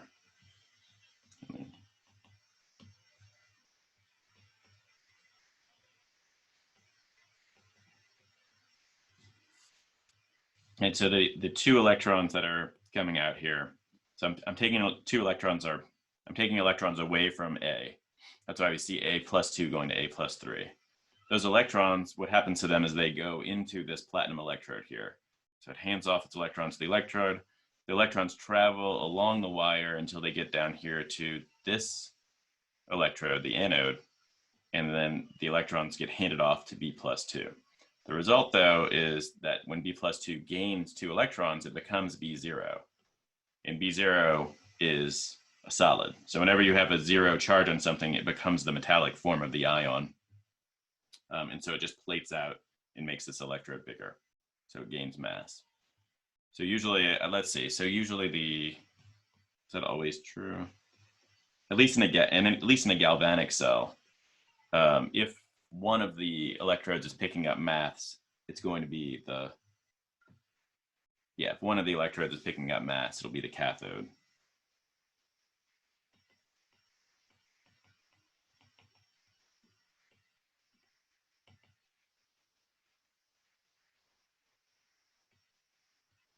Say it has the potential to gain mass. What's the case where it would not gain mass?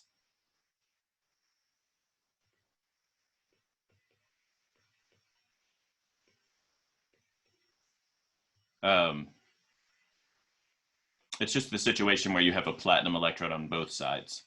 So if this was made of platinum and you weren't actually plating out any solid, it wouldn't gain any mass, right? So it has to be going to a solid for it to gain mass.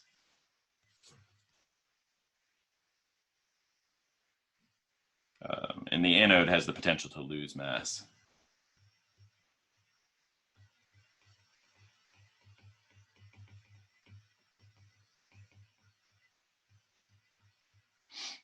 Here, we don't actually see the anode losing any mass because the anode actually isn't reacting. Platinum is serving as sort of this inert conduit for electrons. And we just see something happening in solution here. So you're looking, I guess what I'm saying is when you're looking for gains or losses of mass, you're looking for changes in the phase. So it needs to be going from aqueous to solid or solid to aqueous. If you're going from solid to aqueous, you're going to be losing mass. If you're going from aqueous to solid, you're going to be gaining mass.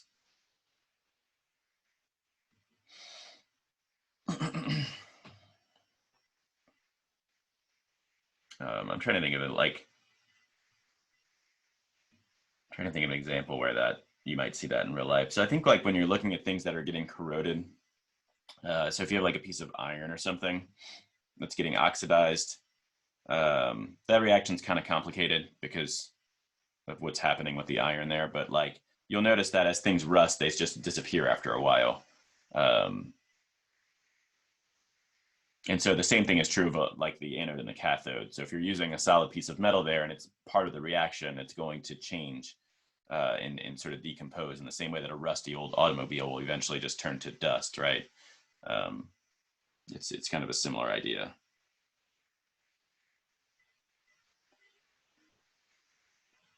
Yeah.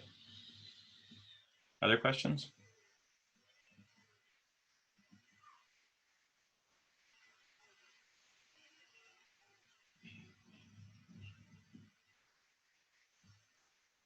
All right, well, we're pretty close to the end of office hours anyway.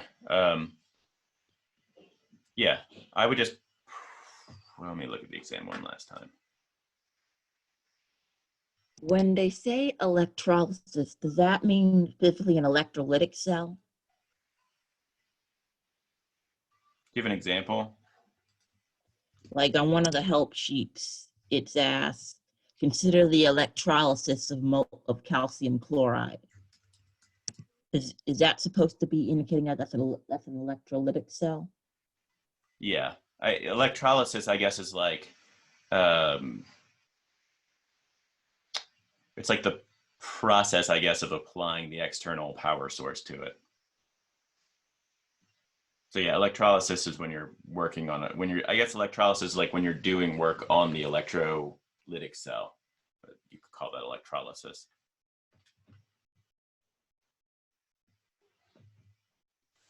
Does it matter what order you write the anions in the shorthand notation?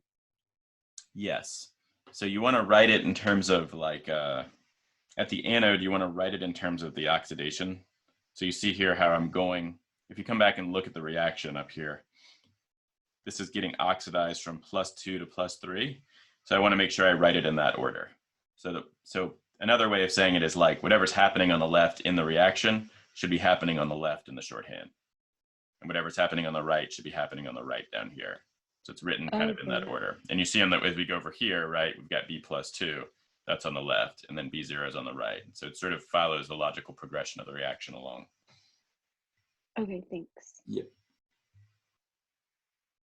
So Yeah, it's like reactant product, I guess is the way to say that. What's that? the oxidizing and reducing agents are always reactants, right? Is that true? Yeah, I think that's probably generally true. I mean, the reactions are reversible, so you could talk about them in the opposite direction too. But yeah, let's just say yes. Okay, thank you. Yeah. Like if you were to I guess all I'm saying is if you flip this reaction around, then everything becomes reversed. But I don't know. I can't think of a specific way we'd ask about that. So yeah, they're always on the left-hand side. Oh, okay, thank you. It's sort of like in the acid-base chemistry chapter, like the conjugate acid, conjugate base was always on the product side. So I think it's a similar idea here. The oxidizing and reducing agent's always on the left-hand side.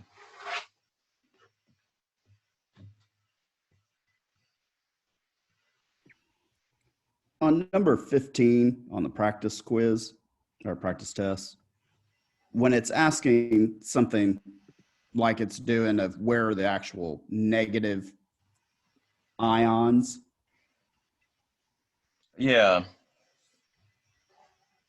I mean, I understand like, the cathode is a plus charge, the anode on the left, if this is a traditional, the A is a negative charge. I understand that, the electrons are flowing, from the wire, I guess, through C.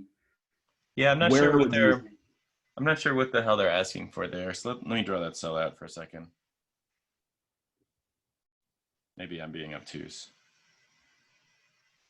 I mean, I understand what they're asking. I understand the basis of the question, but I would expect there to be the same number of anions on both sides. Maybe I think they might be asking about like the flow from the salt bridge. Oh, okay. So I guess in the specific. So if you have potassium and nitrate in here, I guess the way they phrased it is okay. They're asking which is more likely. So like, So in your opinion, this is asking about the salt bridge. So the negative ions are going into the anode oxidizing side. yeah. So like, I think the reason is like, if you imagine that, like, let's say on this, let's say over here you had like copper +2 and it was going to copper 0. So this is a copper electrode. As the copper 2, that actually that makes sense. I mean, I don't know, it's kind of vague the way they're asking it, but as the copper 2 plates out onto here, the nitrate is going to have to flow out into here. And like, so if we had something else over here, like let's say on the other side we had what's a good, I want to choose something that's fake.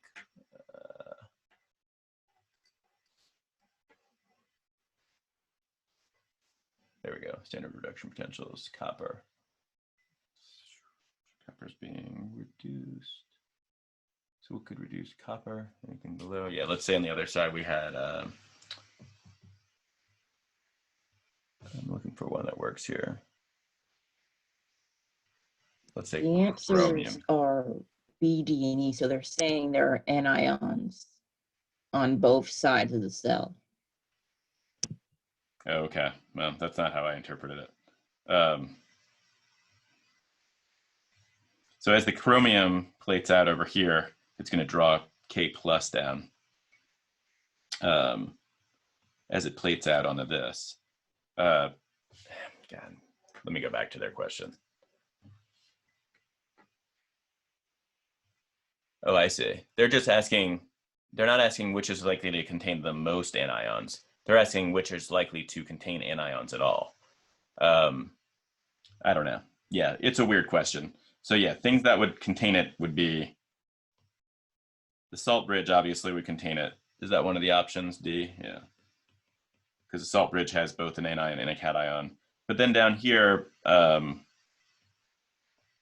these come as salts as well. So like, you know, it's not going to be copper +2. It's going to be like copper chloride or something. Or maybe copper nitrate. And then same thing over here. This is going to have like some sort of anion in it. So all three of these things will have anions in it. My thinking was like, what is it true? Let's see, as you pull. Do I have that backwards? So as copper 2 plates out, you're going to lose positive charge. Yeah, sorry. I've got this flipped in my head. My point, which was wrong, but the spirit of it was correct.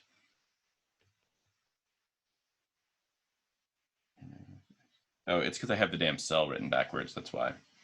Yeah, I've got it written as an electrolytic cell. Hold on.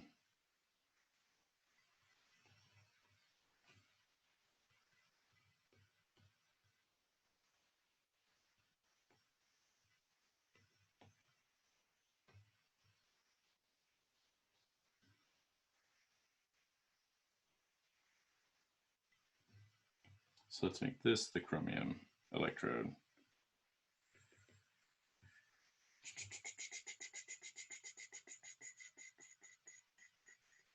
Yeah.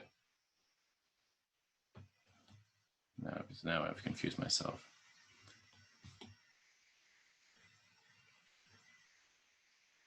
Fuck it. We'll just leave this as a, excuse my language. We'll just leave this as a electrolytic cell. Let's just pretend like we're driving in the opposite direction.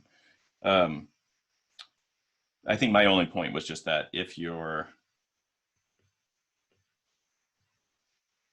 power supply, let's see, so if you're plating chromium over here,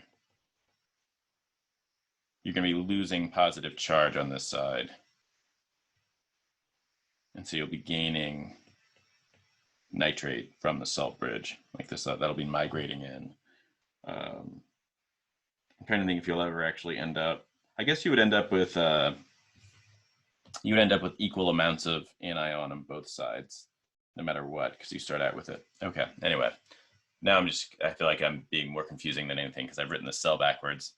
But yeah, if all the question is asking is like where you're going to have anions at, you're going to have anions everywhere. You're going to have them in the salt bridge and you're going to have them in the solution. The salt bridge should be pretty obvious because the salt bridge is always, you know, potassium nitrate or some sort of positive and negative cation and anion. But a lot of times for the solutions, like at the anode and the cathode, we don't actually write out the spectator ion. But I've said it in class before, you know, you're not just going to have copper +2 in there. You're going to have some sort of species over here to balance the charge. Like you can't buy just copper +2. You have to buy copper, you know, with nitrate or something attached to it, or copper chloride or something like that. And the same thing is true over here. You're going to have chromium +3. That means you're going to have to buy it as chromium nitrate or chromium chloride.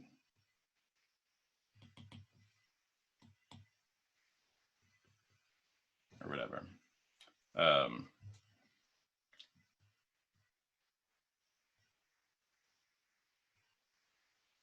Yeah, I'm trying to think if you'll ever end up with an imbalance where you have like 10 molar nitrate on one side and like 5 molar X minus on the other side in a standard cell. And I think the answer is no, but that's not what they're asking. And I don't think you guys really want to go down that path anyway. So anyway, does that long and confusing answer your question? I think Taylor actually ultimately answered it anyway, but Yeah, no, that's all good. yeah. So yeah, all of those things will contain anions. That's the answer. That's not the worst question. I misunderstood it. Anything else before we wrap up here?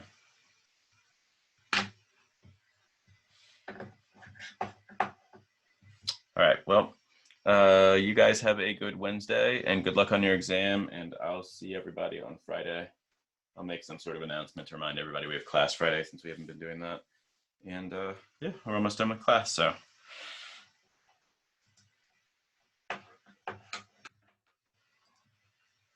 Thank you.